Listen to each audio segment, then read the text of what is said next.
Halo Sobat Football Lovers, kembali lagi di channel Bal News 2. Nah, kali ini di channel ini kami membahas berita seputar olahraga sepak bola. Dari mulai berita timnas Indonesia, informasi Liga Indonesia, informasi Liga seputar internasional. Bagi kalian yang belum subscribe channel ini, bisa langsung di subscribe dan nyalakan loncengnya agar kalian tidak ketinggalan video terbaru dari kami. Baiklah, langsung saja kita masuk ke video pembahasannya. DPR RI resmi menerima pengajuan proses naturalisasi 3 pemain keturunan yakni Tom Haye, Ragnar Oratmangun dan Martin Paes dalam sidang paripurna pada Selasa pagi tadi. Hal itu diungkapkan Wakil Ketua DPR RI, Sufmi Dasko Ahmad, yang menjadi pimpinan sidang paripurna. Dasko menyebut DPR RI telah menerima 3 surat dari Presiden Joko Widodo terkait permohonan naturalisasi ketiga pemain tersebut. Pengajuan permohonan naturalisasi pemain timnas Indonesia itu kemudian akan dibahas lebih dulu masing-masing di Komisi 3 dan Komisi 10 DPR. Anggota rapat paripurna kemudian merespons dengan menyetujui proses naturalisasi Tom Haye, Ragnar Oratmangun dan Martin Paes. Jika proses naturalisasi ketiga pemain tersebut disetujui, maka Haye, Oratmangun dan Paes berpeluang bisa main saat timnas Indonesia melawan Vietnam.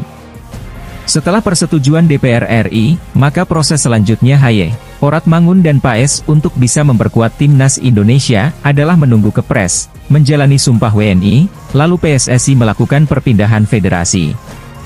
Lantas, kapan ketiga pemain ini akan ke Indonesia untuk menjalani sumpah WNI? PSSI sendiri menargetkan proses naturalisasi ketiga pemain tersebut beres sebelum tanggal 13 Maret. Itu artinya Tom Haye, Ragnar Oratmangun dan Martin Paes akan ke Indonesia sekitar tanggal 8 atau 9 Maret untuk menjalani sumpah WNI. Pelatih Borneo FC, Peter Huistra mengisyaratkan ogah melepaskan pemainnya ke timnas Indonesia U23, meski regulasi kewajiban untuk menurunkan pemain U23 di Beri Liga 1 sudah dihapus. PSSI telah menyetujui permintaan PT Liga Indonesia baru selaku operator kompetisi terkait penghapusan regulasi wajib menurunkan pemain U23 sebagai starter minimal 45 menit. Penghapusan aturan itu sudah berlaku sejak 1 Maret 2024 sampai akhir musim. Dengan demikian, PSSI berharap klub bisa memberikan dukungan maksimal kepada timnas Indonesia U23. Ini setelah tak lagi ada kewajiban klub untuk memainkan pemain U23. Walau demikian, Borneo FC menegaskan tidak akan berubah pikiran. Tim pesut Eta mengabarkan bahwa mereka tidak akan melepaskan pemain ke Garuda Muda. Menurut Huistra, ia akan tetap memainkan pemain yang bermain bagus, meski usianya di bawah U23. Sebab, ia tidak berpatokan dengan umur pemain saat menurunkan skuad. Fajar adalah pemain starter yang sangat bagus. Dia adalah bek kanan yang bagus, bahkan dia bermain meski ada atau tidak adanya peraturan ini. Saya tak terlalu melihat dari umur, tetapi yang tepat di posisi itu. Saya berusaha untuk benar secara politik. Tetapi saya ingin berbicara begini. Kami harus berhati-hati dengan pergantian peraturan di tengah musim. Itu yang saya ingin katakan tentang ini, ujar Peter Huistra. Peter Huistra pun mengisyaratkan tidak akan melepas pemain U23-nya ke timnas Indonesia U23 untuk mengikuti Piala Asia. Menurutnya, hanya agenda FIFA yang bisa membuat pemain dilepas oleh klubnya untuk membela negara. Bagi kami, yang paling terpenting di sepak bola adalah Liga 1. Saya rasa kami harus melindungi itu. Yang terpenting di setiap negara ada liga teratas di sepak bola profesional. Jika tidak ada di kalender FIFA, pemain bisa bermain di liga, jelas Peter Huistra.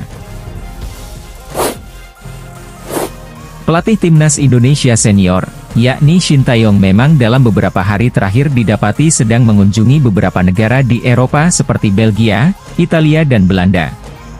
Melansir dari berbagai media lokal, pelatih asal Korea Selatan tersebut memang tengah berada di Eropa, bersama tim pelatih timnas Indonesia beserta staf PSSI guna memantau para pemain keturunan yang berkarir di sana. Tentunya hal ini berkaitan dengan persiapan timnas Indonesia dalam menjalani babak lanjutan kualifikasi Piala Dunia 2026 pada bulan Maret 2024 ini. Berbicara tentang persiapan timnas Indonesia jelang laga kualifikasi, tentunya titik fokus permasalahan kembali kepada belum tajamnya lini depan skuad Garuda sejauh ini. Oleh karena itu, kemungkinan besar Shin Tae-yong juga akan memantau para pemain keturunan yang berposisi sebagai penyerang untuk dinaturalisasi ke depannya. Salah satu pemain keturunan yang kemungkinan besar masuk opsi pemantauan dari Shin Tae-yong adalah Zico Sore. Dirinya memang tidak asing bagi telinga masyarakat Indonesia karena sempat menjalani trial bersama Timnas Indonesia U20 pada tahun 2022 silam. Namun, dirinya saat itu urung untuk dinaturalisasi karena masih belum memiliki kontrak profesional dengan klub dan dikhawatirkan akan mengganggu karirnya apabila terburu-buru dinaturalisasi. Kini, Zico Sore telah mendapatkan kontrak profesionalnya bersama klub asal Belanda, yakni Willem. Melansir dari laman Transfermarkt, pemain berusia 21 tahun tersebut sudah memainkan 14 laga bersama Willem U21 dan mencetak 6 gol sejauh ini. Tentunya torehan gol dan pertandingan tersebut memang cukup menarik kendati dirinya masih bermain di tim U21.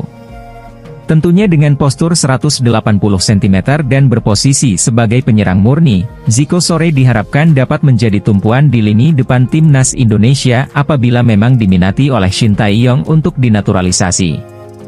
Sejauh ini, hanya seorang Rafael Struijk saja yang merupakan pemain naturalisasi yang berposisi sebagai penyerang di masa kepelatihan Shin Tae-yong yang rutin masuk ke dalam skuad timnas.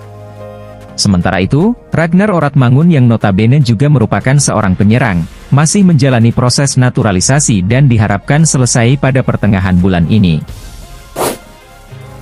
Timnas Indonesia berpeluang diperkuat wajah baru saat menghadapi Vietnam dalam 2 pertandingan grup F kualifikasi Piala Dunia 2026 zona Asia pada 21 dan 26 Maret di Jakarta dan Hanoi.